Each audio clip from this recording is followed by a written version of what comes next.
السلام علیکم۔ فریب کا انجام۔ پاک دامن لڑکیوں کو فریب سے حاصل کرنے کی کوشش نہ کریں۔ مدینہ منورہ کے مضافات میں ایک جامع مسجد کے خطیب کی ایک خوبصورت بیٹی تھی جو جامع میں پڑھتی تھی۔ ایک دن وہ جامع سے واپس گھر آئی۔ گاڑی سے اترتے وقت ایک لڑکے نے اس کا چہرہ دیکھ لیا۔ لڑکی بہت حسینہ و جمیلہ تھی۔ لڑکے کو پسند آئی۔ اس نے پتہ کیا، لڑکی خطیب صاحب کی بیٹی تھی۔ لڑکے نے اسی دن سے صف اول میں نماز پڑھنے کا اہتمام شروع کیا۔ اذان سنتے ہی وہ مسجد کے دروازے پر پہنچ جاتا۔ نماز تک تلاوت قرآن میں مشغول رہتا تھا۔ 6-7 مہینے تک وہ اسی معمولات کا پابند رہا۔ اس کے بعد اس نے والد سے شادی کی خواہش کا اظہار کیا۔ والد نے کہا ٹھیک ہے، دیکھ لیں گے مناسب رشتہ۔ اس نے کہا کہ لڑکی میں نے دیکھ لی ہے۔ والد کے پوچھنے پر اس نے خطیب صاحب کی بیٹی کے بارے میں بتایا۔ اس نے کہا یہ تو بہت اچھی بات ہے، امام صاحب سے ملتے ہیں۔ عمائدین محلہ کے ساتھ امام صاحب کی خدمت میں حاضر ہوئے۔ امام نے لڑکے کے بارے میں پوچھا تو انہوں نے اسی لڑکے کی طرف اشارہ کیا۔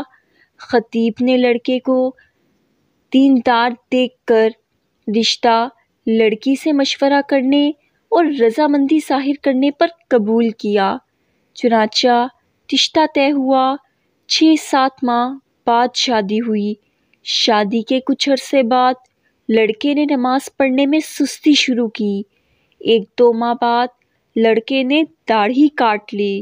گھر آنے پر لڑکی نے سخت ناراضگی کا اظہار کیا۔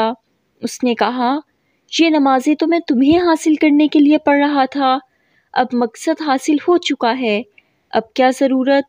لڑکی یہ سن کر بہت افسردہ خاطر ہوئی اور جا کر والد صاحب سے کہا کہ اس بے دین کے ساتھ ایک دن نہیں رہنا چاہتی۔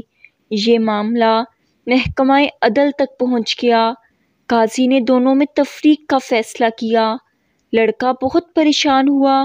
اس نے بہت کوشش کی لیکن لڑکی کو دوبارہ نہ پا سکا۔ لڑکے نے ایک جادوگر سے مدد حاصل کرنے کا فیصلہ کیا۔ جادوگر نے بڑی رقم ادا کرنے کا مطالبہ کیا۔ لڑکے نے سارے پیسے پیشگی ادا کیے۔ کچھ دن گزرنے کے بعد جادوگر نے مزید پیسوں کا مطالبہ کیا۔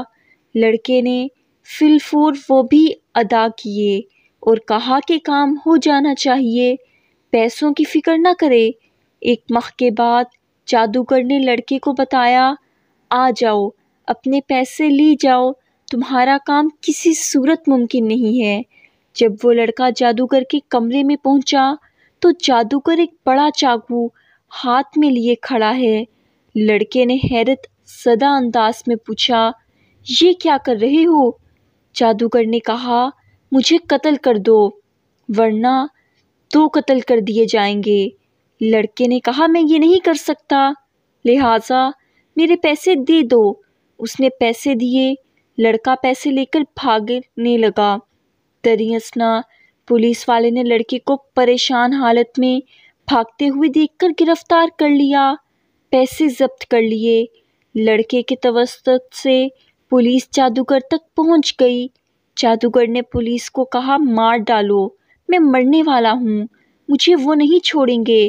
پولیس نے دونوں کو قاضی کے پاس لے گئے۔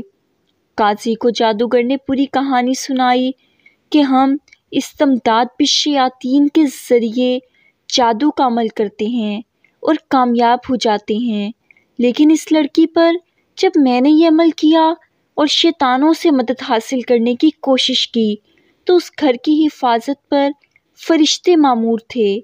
پھر میں نے دوسرا عمل کیا، تب بھی فرشتے مامور تھے لیکن پہلے سے تعداد میں زیادہ۔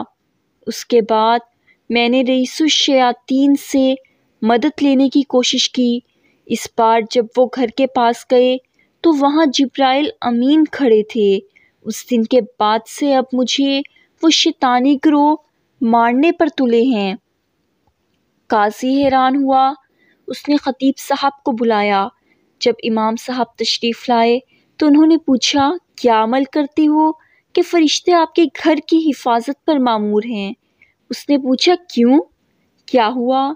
کیونکہ اس کو پتہ بھی نہیں تھا کہ یہاں کیا چل رہا ہے۔ جب انہوں نے امام صاحب کو پوری کہانی سنائی تو خطیب صاحب نے کہا کہ ہمارے گھر میں صبح روزانہ سورہ بقرہ کی تلاوت ہوتی ہے، اور جس گھر میں سورہ بقرہ کی تلاوت ہوتی ہے اس پر جنات اور شیاطین کا اثر نہیں ہوتا۔ نیک خاندان کی حفاظت کے لیے اللہ ایسا انتظام کرتا ہے۔ یہ ویڈیو ان کے لیے جو جادو یا جنات کی وجہ سے پریشان ہیں۔ اپنے دین کو سمجھیے اور اللہ پر ایمان مضبوطی سے قائم رکھیے۔ یہ تھی میری آج کی سٹوری۔ مجھے امید ہے کہ آپ کو پسند آئی ہوگی۔ پلیز لائک کریں، کمنٹ کریں اور اپنے دوستوں میں زیادہ سے زیادہ شیئر کریں۔ نماز قائم کریں اور مجھے بھی ضرور دعاؤں میں یاد رکھیے گا۔ اللہ حافظ۔